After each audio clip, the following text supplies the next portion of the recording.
ভোজনালয়ে সকল বন্ধুদের স্বাগত জানাই। আজকের রেসিপি ইলিশ বেগুনের বাহার।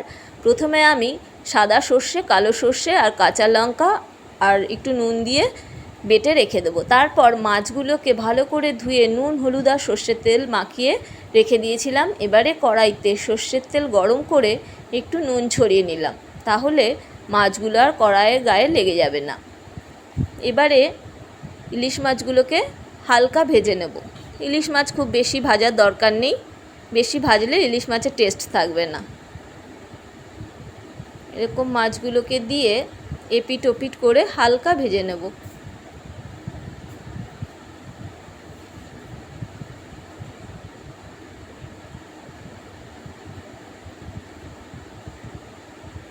হালকা ভাজা হয়ে গেলে এরকম তুলে নেব মাছগুলো।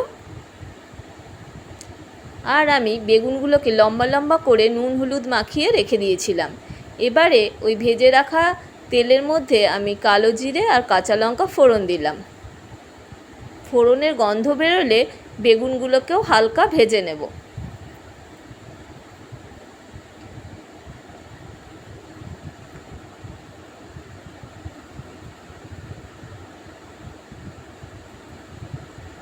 বেগুনগুলো খুব বেশি ভাজার দরকার নেই, তাহলে আবার গলে যাবে। এরকম হালকা ভেজে নেব। নিয়ে আমি এই সর্ষে আর কাঁচা লঙ্কার যে পেস্টটা তৈরি করেছিলাম সেটা এর মধ্যে দিয়ে দেবো। দিয়ে একটু নাড়াচাড়া করে নেব। আর ওই মিক্সিং জারটা ধুয়ে অল্প একটু জল দিলাম। এবারে স্বাদ মতো নুন দিলাম আর একটু হলুদ গুঁড়ো দেব। তারপর ভালো করে মিশিয়ে নেব।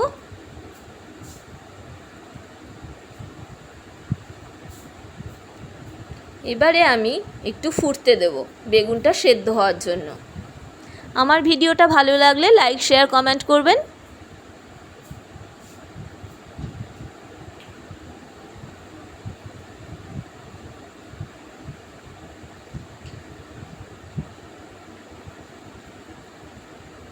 একটু ফুটে বেগুনগুলো সেদ্ধ হয়ে গেলে ভেজে রাখা মাছগুলো এর মধ্যে দিয়ে দেব।